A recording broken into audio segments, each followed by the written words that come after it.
The soft hum of the laboratory equipment filled the room as Dr. Gina Park carefully examined the vibrant blue flower under her microscope. 3 months into her assignment on planet Thalassa, she still found herself amazed by the alien flora. This particular specimen had properties unlike anything she had seen on Earth. Its pollen contained compounds that might revolutionize medicine back home. Dr. Park. A voice came through the intercom, interrupting her concentration. The diplomatic team has returned from their meeting. They've made contact with the natives. Gina looked up from her work, pushing a strand of dark hair behind her ear. "I'll be right there," she replied. She removed her gloves and sealed her samples before leaving the lab. The hallways of the research station were a maze of white corridors, but after 3 months, Gina navigated them with ease. When she arrived at the conference room, several of her colleagues were already seated around the large table. Director Hoon stood at the head of the table, his expression serious but excited. "Everyone, this is a historic moment for humanity. The species calls themselves the Nixie. They're a sentient insectoid race with a complex society and advanced technology." The screens on the wall displayed images of the aliens. Gina leaned forward, fascinated. The Nixid had both insect and humanoid features, slender bodies with an exoskeleton that ranged from pale blue to deep purple. They had 2 arms and 2 legs, along with smaller secondary limbs that appeared to serve specialized functions. Their faces were the most striking feature, compound eyes that shimmered with intelligence and slim antennae that moved constantly, seemingly sensing the environment. "They've agreed to send a delegation tomorrow." Director Hoon continued. "Dr. Park, as our lead xenobotanist, we want you present. The Nixie have a special relationship with the plant life here." Gina nodded, excitement fluttering in her chest. "Of course." The next day, Gina stood with the welcome committee as the Nixie delegation arrived. 5 of them entered the station's main hall, moving with a grace that seemed almost like dancing. The leaders stepped forward, speaking through a translation device. "We bring greetings from all Nixie," the alien said, voice melodious despite the mechanical translation. "I am Tahoe, head of our science council." The formal introductions continued, and Gina was introduced to each member of the delegation. When she met the youngest Nixie, named Yuma, something unusual happened. The alien's antennae went completely still for a moment, then began to vibrate rapidly. "You study plants?" Yuma asked, her compound eyes fixed on Gina. "Yes, I'm a xenobotanist. I study the plant life of other worlds." Yuna moved slightly closer, her exoskeleton shifting to a deeper shade of blue. "Fascinating. Our people have a deep connection to Thalassa's flora." Director Hoon suggested a tour of the research station, and a group moved through the facility. Gina noticed that Yuna stayed close to her, asking detailed questions about her work. When they reached the botany lab, Yuna's reaction was immediate and intense. "May I observe your specimens?" she asked, her voice containing an odd tremble. "Of course," Gina replied, unlocking the lab door. Inside, Yuna moved from sample to sample, her antennae waving in complex patterns. She seemed particularly drawn to the blue flowers Gina had been studying earlier. "These contain special compounds," Yuna said. It wasn't a question. Gina nodded, surprised. "Yes. How did you know?" "I can sense it," Yuna replied simply. The tour continued, but Gina couldn't stop thinking about Yuna's strange reaction to her lab. Later that evening, after the delegation had left, she reviewed the security footage from the lab. To her surprise, she saw Yuna lingering near certain samples when no one was watching, leaning in close as if trying to absorb something invisible. Over the next week, the Nixie delegation made daily visits to the human station. A cultural exchange program was being established, and scientists from both species were paired to share knowledge. Gina was not surprised when she was assigned to work with Yuma. Their first day working together, Gina showed Yuna her current research project, analyzing the relationship between thalassan flowers and the small creatures that pollinated them. "This reminds me of ancient Nixie," Yuna said quietly as they worked. "What do you mean?" Jinna asked. "Our evolutionary ancestors were pollinators," Yuna explained, her exoskeleton shifting colors slightly. "Before we developed sentience, we served a similar function in Thalassa's ecosystem." Jinna found this fascinating. "That explains your people's connection to the plant life here." As they worked through the afternoon, Jinna noticed something odd. Whenever she handled certain plants, especially the blue flowers, Yuna would become distracted. The Nixie would lean closer to Jinna rather than to the plants themselves. Several times, Yuna seemed to catch herself and pull back, her antennae twitching in what Jinna was beginning to recognize as embarrassment. At the end of the day, as Jinna was storing samples, she accidentally brushed against Yuna. The Nixie jumped back as if shocked. "Are you okay?" Jinna asked, concerned. "Yes," Yuna replied too quickly. "I should return to my people now." The next morning, Yuna arrived with a small gift, a preserved specimen of a rare thalassan plant that humans had not yet cataloged. "For your research," she said, placing it carefully on Jinna's desk. "Thank you," Jinna replied, genuinely touched by the gesture. "This is extremely valuable." As they worked together over the following days, Jinna began to feel a connection forming between them, a bridge between two vastly different species. But Yuna's strange behavior continued. Sometimes she would stare at Jinna when she thought the human wasn't looking. Other times, she would become so distracted that she would make small errors in their experiments. On the 10th day of their collaboration, Jinna decided to ask directly, "Yuna, is something wrong? You seem uncomfortable sometimes when we work together." The Nixie's exoskeleton flushed a deeper blue. "It is not wrong. It is." Her translation device seemed to struggle for the right word. "It is personal, a matter of Nixie biology that is difficult to explain to humans." Jinna respected her privacy and didn't press further, but she couldn't help wondering what secret Yuna was keeping. Whatever it was, it seemed to be growing stronger each day they worked together, creating both a bond and a barrier between them. Morning light filtered through the dome of the research station as scientists gathered in the main hall. Director Hoon stood at the front, his expression serious but hopeful. "Today marks a new chapter in human history," he announced. "The formal cultural exchange program with the Nixie begins now. Each of you has been paired with a counterpart from their society.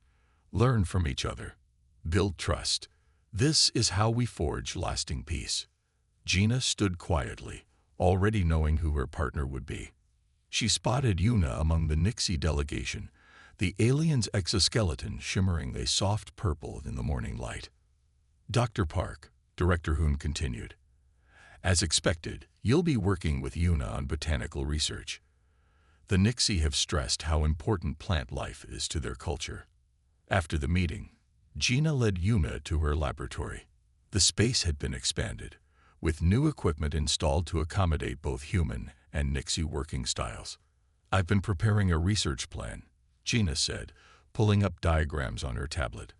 "I thought we could focus on the relationship between the planet's flowers and the soil composition."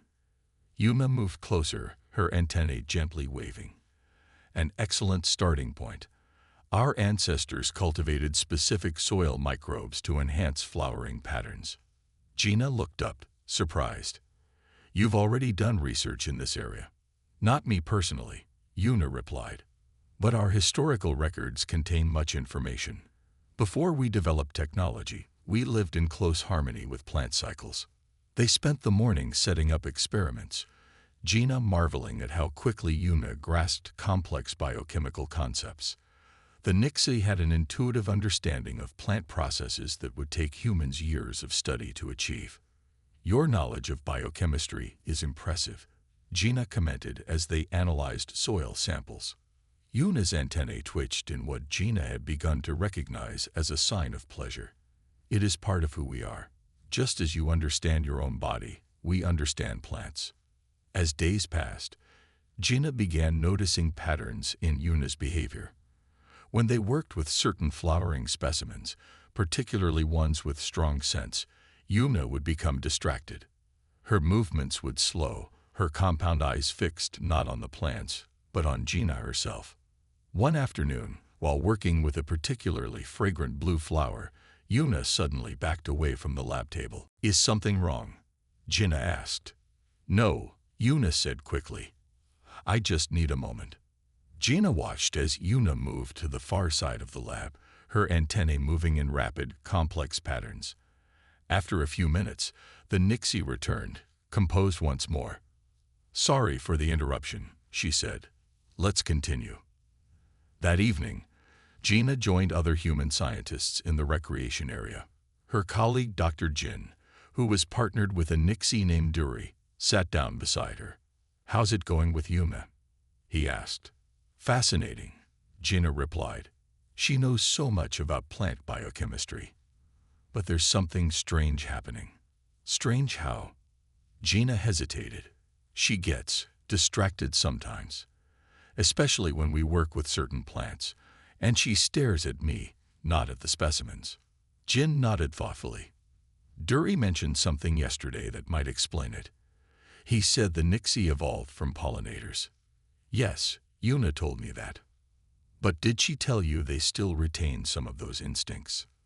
"Duri says it's like how humans still have fight or flight responses, even though we're not being chased by predators anymore." Gina considered this new information.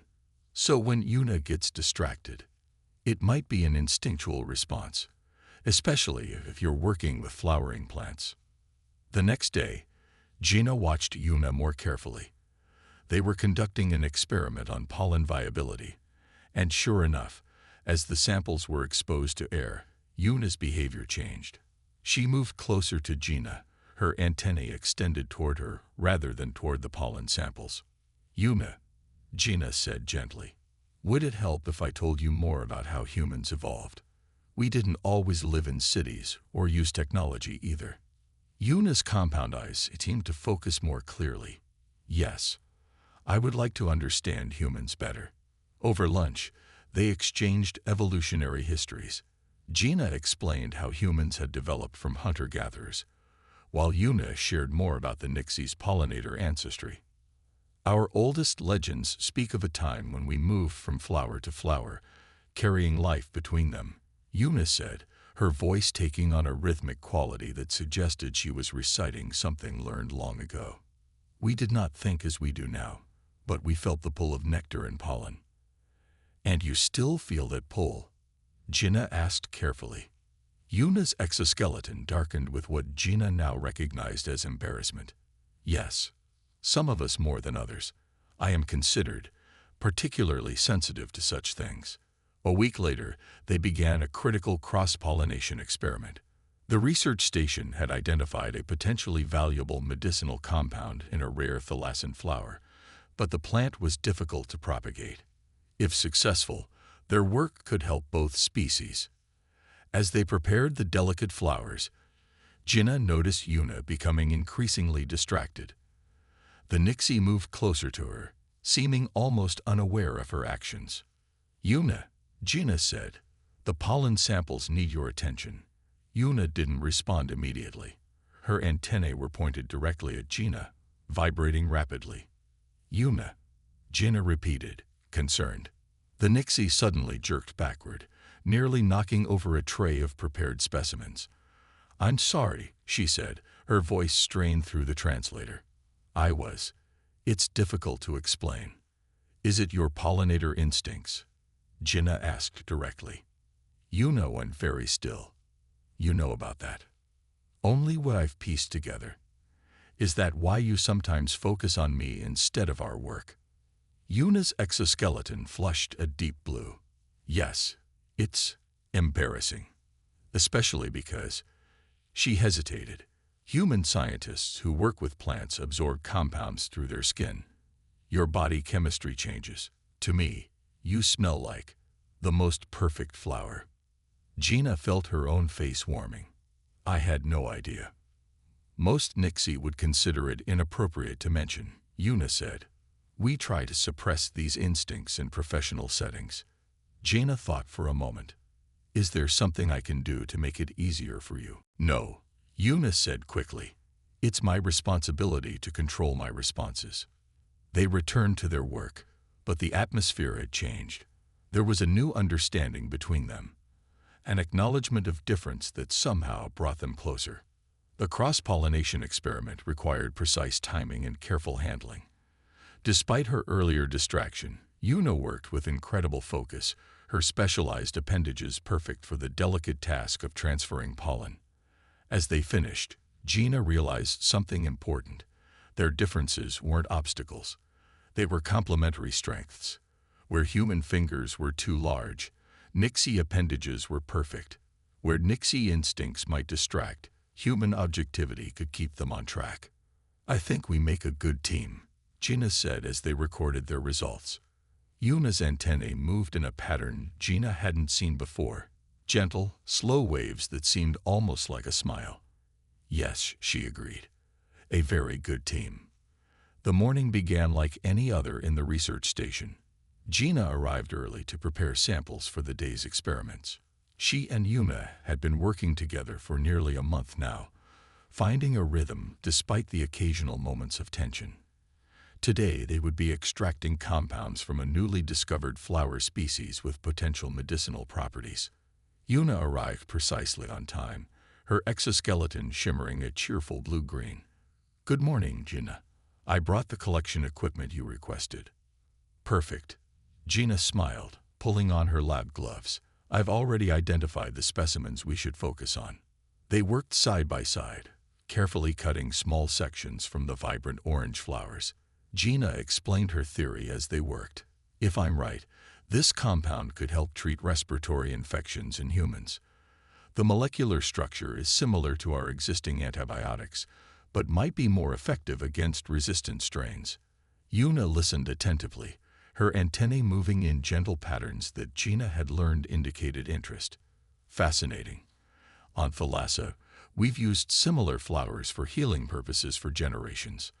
As Gina reached for another specimen container, her hand slipped. The sharp edge caught her finger, slicing through the thin glove.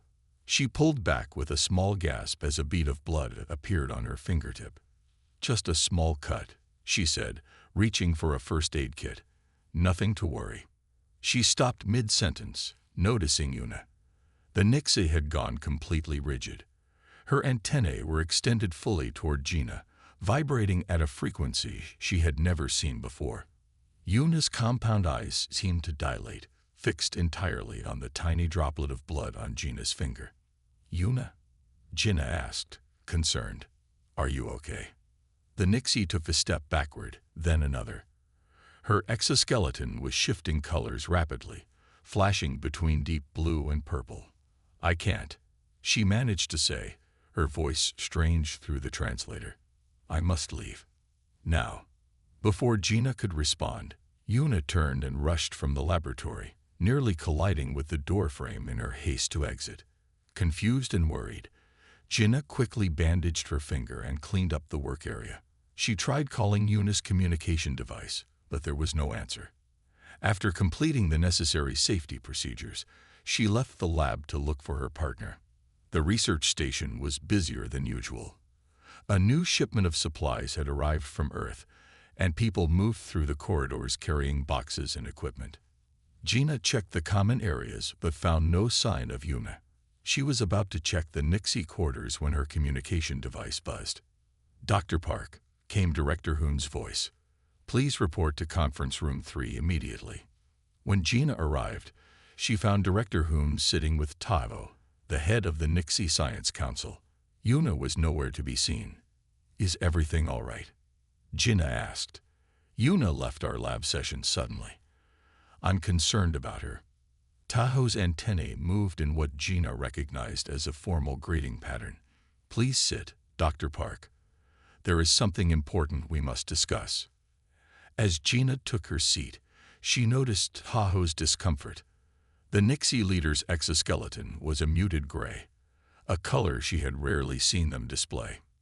Dr. Park, Director Hoon began. Tahoe has requested this meeting to address an incident that occurred in your laboratory this morning. Gina nodded. Yuna seemed upset when I accidentally cut my finger. It was a minor injury, but she reacted strongly and left. Tahoe's antennae drooped slightly.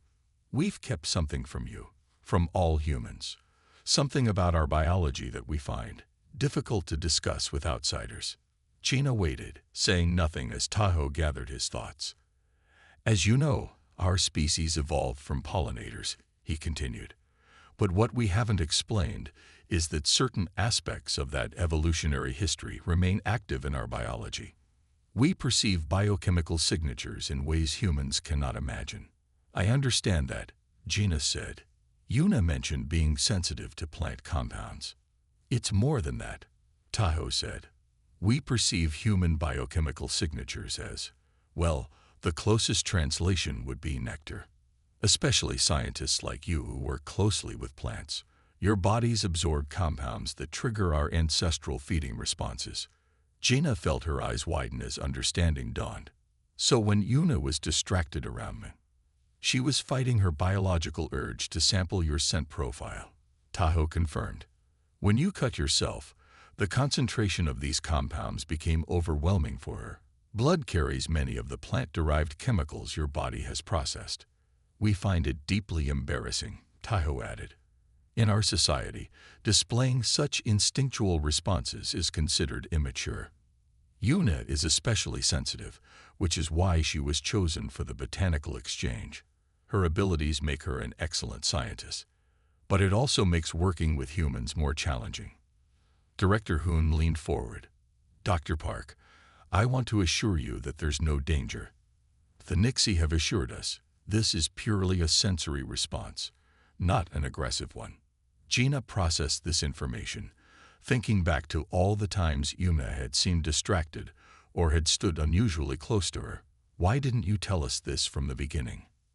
Tahoe's exoskeleton darkened. Would you immediately tell another species about your most primitive instincts, about biological responses you cannot fully control? We feared you would misunderstand or be disgusted. Gina considered this. Humans had plenty of instinctual responses they rarely discussed openly with each other, let alone with an alien species. Where is Yuna now? She asked. She has requested temporary reassignment, Tahoe said. She feels she has damaged your professional relationship and brought shame to our exchange program. That's not necessary, Gina said firmly. We've been making excellent progress in our research. I don't want a new partner. Tahoe's antennae twitched in surprise. You're not disturbed by this revelation? Gina shook her head. I'm a scientist, Tahoe. Understanding biological differences is part of my job. If anything, I'm fascinated. This explains so much about Yuna's insights into plant biochemistry. After the meeting, Gina requested permission to visit the Nixie quarters. She found Yuna sitting alone in a small meditation garden, her exoskeleton a dull gray similar to Tahoe's earlier. May I join you? Gina asked softly. Yuna looked up, her compound eyes reflecting the garden lights. Tahoe told you everything. Yes. Gina sat beside her on the bench. I wish you had felt comfortable telling me yourself. How could I? Yuna's antennae drooped. How could I tell you that being near you makes me experience hunger-like cravings? That your biochemistry calls to parts of my brain I cannot fully control. It sounds predatory, threatening, or it sounds like an incredible evolutionary adaptation, Gina countered. Your ancestors developed the ability to detect beneficial compounds through scent. That ability now makes you an exceptional scientist. Yuna's antennae lifted slightly. You're not disgusted? Not at all, Gina smiled. Though I do have about 1,000 scientific questions now. For the first time since they'd met, Yuna made a sound Gina had never heard before, a soft trilling that the translator didn't convert. What was that? Gina asked. Laughter, Yuna explained, her exoskeleton slowly shifting back to its normal blue. You respond to learning that I perceive you as food with scientific curiosity. You are a true researcher, Gina Park. As they walked back toward the laboratory together, Yuna explained more about Nixie perception. It's not that we want to consume humans, she clarified. It's more that your biochemical signatures trigger the same neural pathways as flower nectar once did for our ancestors. It's pleasant, sometimes overwhelming, but pleasant. Like how humans can enjoy the smell of food without necessarily being hungry, Gina suggested. Similar, yes, Yuna agreed, though more intense for some of us. At the laboratory door, Gina paused. Are you sure you're comfortable continuing our work together? We can modify protocols if it would help. Yuna's antennae moved in a pattern Gina now recognized as determination. I am sure. No more secrets between us. That will make everything easier. The alarm blared through the research station, its harsh tone cutting through the usual quiet hum of equipment. Gina looked up from her microscope, immediately alert. Emergency protocols activated, announced the station's AI system. All personnel report to the main hall immediately. Yuna, who had been working across the lab, turned to Gina with her antennae rigid, a sign of alarm that Gina had learned to recognize. What's happening? I don't know, Gina replied, quickly securing their samples. But we should go. They hurried through the corridors, joining the stream of humans, and Nixie moving toward the main hall. The atmosphere was tense, faces both human and alien showing concern. In the main hall, Director Hoon stood on the raised platform, his expression grave. Beside him, Taiho's exoskeleton had taken on a dull gray color that Gina now knew indicated extreme stress. Everyone, please remain calm, Director Hoon began once the room had filled. We're facing a serious situation. Our environmental monitoring stations have detected an aggressive fungal bloom in Sector 7, approximately 15 kilometers from our position. Murmurs spread through the crowd. Gina felt Yuna stiffen beside her. The fungus appears to be spreading rapidly, Director Hoon continued. Initial analysis shows it produces airborne spores that are causing respiratory distress in humans and neural disruption in Nixie. Tahoe stepped forward. 3 Nixie settlements in the affected area have already reported cases. The spores attach to neural pathways, causing temporary paralysis. For humans, they trigger an inflammatory response in the lungs. A scientist raised her hand. How fast is it spreading? At current rates, it will reach the research station and the main Nixie city within 5 days, Director Hoon answered. We're implementing containment protocols, but the fungus is unlike anything we've cataloged before. After the briefing, specialists were assigned to emergency response teams. As the xenobotany lead, Gina was directed to join the team analyzing the fungus itself. Yuna, given her expertise, was assigned to the same group. In the lab, they examined samples collected by drones. Under the microscope, the fungus revealed a complex structure with spore pods that burst at regular intervals, releasing clouds of tiny particles. The spore structure is unusual, Gina noted, adjusting the microscope settings. It seems designed specifically to interact with mural tissue. Yuna leaned closer to the screen displaying the magnified image. It resembles an ancient pathogen from Nixie historical records. Our ancestors developed a natural resistance, but this strain appears to have evolved to overcome those defenses. For 3 days, they worked nearly without sleep, testing different compounds against the fungal samples. Nothing showed more than temporary effectiveness. The fungus adapted quickly, developing resistance to each treatment within hours. Reports from the affected areas grew worse. 27 humans had been hospitalized with severe respiratory symptoms. Over 100 Nixie were experiencing neural disruption, some unable to move at all as the spores interfered with their nervous systems. On the 4th day, exhausted and frustrated, Gina sat alone in the lab after most others had left to rest. She stared at the latest failed test results, fighting against hopelessness. The door slid open, and Yuna entered, carrying 2 cups of stimulant beverages, coffee for Gina, and a Nixie equivalent for herself. You should rest, Yuna said, placing the cup beside Gina. I can't, Gina replied, taking a grateful sip. We're missing something obvious. I can feel it. Yuna settled beside her, antennae moving in gentle patterns that Gina had come to recognize as thoughtful. Perhaps we're approaching this from the wrong direction. What do you mean? We've been trying to kill the fungus directly. But what if we instead focus on how it attaches to neural or respiratory tissue? Gina considered this, a barrier approach rather than an attacking one. Yes, Yuna's antennae twitched with excitement. And I've been thinking about something else, the revelation about how Nixie perceive human biochemistry. Gina looked up, curious. How does that connect?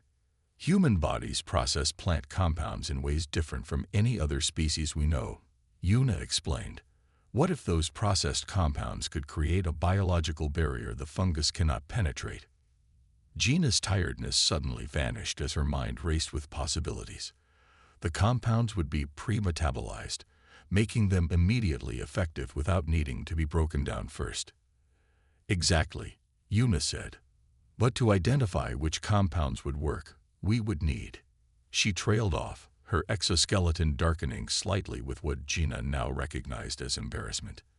You would need to use your sensitivity to my biochemistry, Gina finished for her, to identify which plant compounds my body processes in ways that might be useful. Yuna's antennae drooped slightly. It would require me to fully embrace the instincts I've been taught to suppress. To taste your biochemical profile in a way that's considered highly personal in my culture. Gina reached out, hesitating briefly before gently touching Yuna's arm, a gesture she knew carried significance for the Nixie. If it could save lives, I'm willing if you are. The next morning, they presented their theory to Director Hoon and Tayo. The two leaders exchanged concerned glances. This approach is unconventional, Taho said, his antennae moving in patterns indicating discomfort. But it has scientific merit, Director Hoon added. And we're running out of options. With reluctant approval, they began their work. Gina systematically exposed herself to various plant compounds, waiting as her body metabolized them.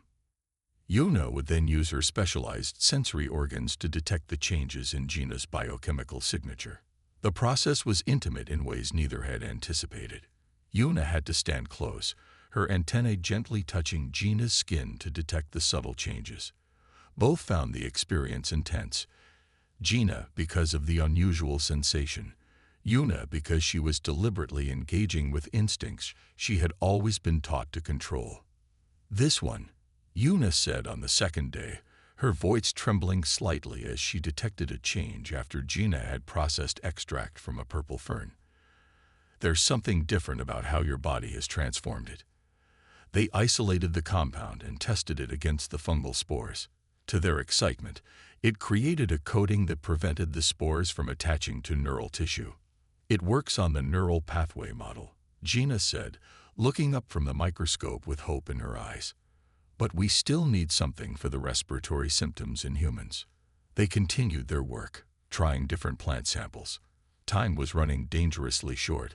The fungal bloom had advanced faster than predicted and was now just 2 days from reaching the research station. On the third day, after testing a bright yellow flower, Yuna suddenly backed away from Gina, her entire body trembling. Yuna, Gina asked, alarmed. What's wrong? Nothing is wrong, Yuna replied, her voice vibrating with intensity. This is perfect. The compound your body has produced is unlike anything I've ever sensed. It's changing the very air around you. Tests confirmed Yuna's reaction. The metabolized compound created a fine mist when exhaled, forming a barrier that trapped fungal spores before they could reach lung tissue.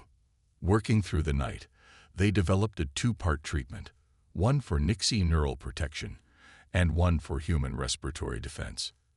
As dawn broke, they presented their findings to a room of tired but hopeful scientists. It still needs refinement, Gina cautioned, but the preliminary results are promising. Yuna stood beside her, exoskeleton glowing a bright, confident blue. We believe this approach will work.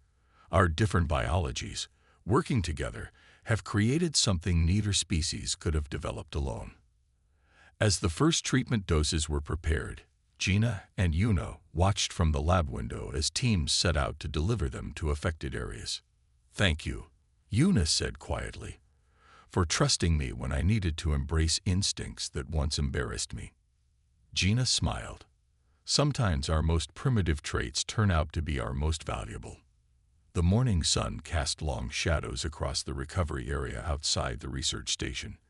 3 weeks had passed since the fungal crisis began, and signs of healing were evident everywhere. Gina walked among the treatment tents, checking on patients and collecting data on their recovery. Dr. Park called a young human researcher, jogging to catch up with her. The latest test results from the northern settlement have arrived. The treatment effectiveness has increased to 93%. Gina took the tablet, scanning the numbers with a smile. "Excellent. And the Nixie patients? Even better. 97% recovery rate, with most returning to normal neural function within days." The compound they had developed, now officially named Symbioline, had proven more effective than anyone had dared hope. The fungal bloom was receding, unable to spread in the presence of treated individuals.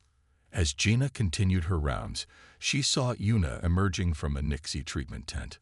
Over the past weeks, they had worked tirelessly together, refining the treatment and overseeing its distribution. Though exhausted, Yuna's exoskeleton glowed a healthy blue, and her antennae moved with confident, smooth motions. "Good morning," Gina called, walking over to join her friend. "How are your patients doing?" "Very well," Yuna replied. "The last case of neural disruption has fully resolved. The elders who were most severely affected are regaining mobility faster than we projected." They walked together toward the small garden that had been planted near the recovery area, a symbol of renewal that contained both earth plants and thalassan flora growing side by side. "Director Hoon wants to meet with us this afternoon," Gina said as they sat on a bench overlooking the garden. "I think it's about the new research institute." Yuna's antennae twitched with interest. "Has the council made a decision then?" "Apparently so. They voted this morning." The proposed joint human Nixie Research Institute had been the subject of intense discussion for the past week. The fungal crisis had demonstrated the power of collaborative science, and leaders from both species were eager to formalize this cooperation. Later that day, they sat in the conference room as Director Hoon and Teo presented the plans. The Institute for Symbiotic Sciences will be built halfway between the Human Research Station and the main Nixie city, Director Hoon explained, displaying holographic blueprints. "It will house laboratories specializing in xenobiology, botanical medicine, and interspecies adaptation." Tahoe stepped forward, his exoskeleton shimmering with formal colors that Gina had learned indicated pride and optimism. "The institute will be staffed equally by humans and Nixie, and we would like to officially request that Dr. Park and Yuna serve as its first co-directors." Gina felt a surge of surprise and honor. She glanced at Yuna, who appeared equally startled, her antennae frozen momentarily in shock. "This is unexpected," Gina said carefully. "But well-deserved," Director Hoon replied. "Your work together not only saved countless lives, but demonstrated the true potential of our species' cooperation. Your discovery wasn't just scientific, it was symbolic." "Symbolic?" Yuna asked. Tahoe's antennae moved in a gentle pattern. "You found strength in what we had considered a cultural embarrassment. For generations, we Nixie have tried to suppress our evolutionary connection to plants and other species. We saw our sensitivity to biochemical signatures as primitive, something to be hidden. Your work showed us that these ancient connections are not weaknesses but gifts," he continued. "Just as humans have begun to recognize that your own evolutionary heritage offers unique insights." That evening, as the moons of Thalassa rose above the horizon, Gina and Yuna walked through the recovering landscape. Areas that had been covered with fungal growth were now showing signs of new plant life. "Have you decided?" Gina asked. "About the co-director position?" Yuna's antennae moved thoughtfully. "I am still considering. It is a great honor, but also a great responsibility." What about you? I think I'll accept, Gina replied. There's so much more we could learn working together. The fungal crisis showed us that our different perspectives create something stronger than either could alone. They stopped beside a small stream where bright blue flowers, similar to the ones Gina had been studying when they first met, grew along the bank. Yuna knelt beside them, her specialized appendages gently touching the petals. These were nearly wiped out by the fungus, she said. Now they return, stronger than before. Gina joined her by the stream. Nature finds a way. Adaptation and cooperation are powerful forces. Speaking of adaptation, Yuna said, her exoskeleton shifting to a deeper blue that Gina now recognized as indicating personal conversation. I have noticed something interesting in the past weeks. What's that? My sensitivity to your biochemical signature has changed, Yuna explained. It is still present, but different. More comfortable, less overwhelming.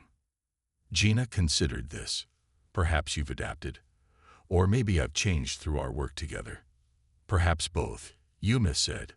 The scientists studying the symbioline compound have noted that humans who work regularly with it begin producing slightly different biochemical responses, and Nixie who work closely with those humans develop new sensory patterns. A true symbiosis, Gina mused, like the plants and pollinators of Earth, changing each other over generations. As darkness fell, the bioluminescent plants of Thalassa began to glow, casting the landscape in soft blue and purple light. In the distance, the lights of both the human research station and the Nixie city shimmered like mirrored reflections of the stars above. I've made my decision, Yuna said suddenly. I will accept the position. We have only begun to explore what our species can accomplish together. Gina smiled. I was hoping you would say that. The next morning, they'd formally accepted their appointments.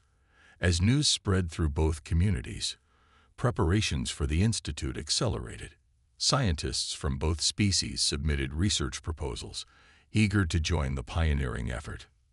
1 month later, they stood together at the groundbreaking ceremony for the Institute for Symbiotic Sciences. The simple building design incorporated elements from both human and Nixie architecture. Practical human engineering blended with the organic, flowing lines preferred by the Nixie.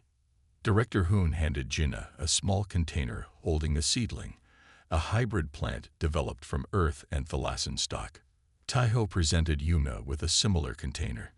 Together, they planted the seedlings in the central courtyard of what would become the Institute. These represent our future, Gina said to the gathered crowd. Different origins, now growing together in new soil. Yuna stepped forward, her antennae moving in the formal pattern used for significant pronouncements. When I first met Dr. Park, I was embarrassed by my instinctual response to her. I tried to hide what I perceived as a primitive trait. Now I understand that this sensitivity, this ability to detect the subtle biochemistry of another species, was not a weakness but a gift. As they concluded the ceremony, a light rain began to fall, the first of the season. The assembled humans and Nixie didn't scatter but remained, watching as the water nourished the newly planted seedlings. A good omen, Yuna said softly to Gina. Gina nodded, thinking about how far they had come. From awkward first meetings to saving both their species through a crisis, their journey had transformed not just themselves, but the relationship between two worlds. The mission statement for the new institute, etched in both human and Nixie script on a stone at the entrance, read simply, "Together, we taste the nectar of knowledge."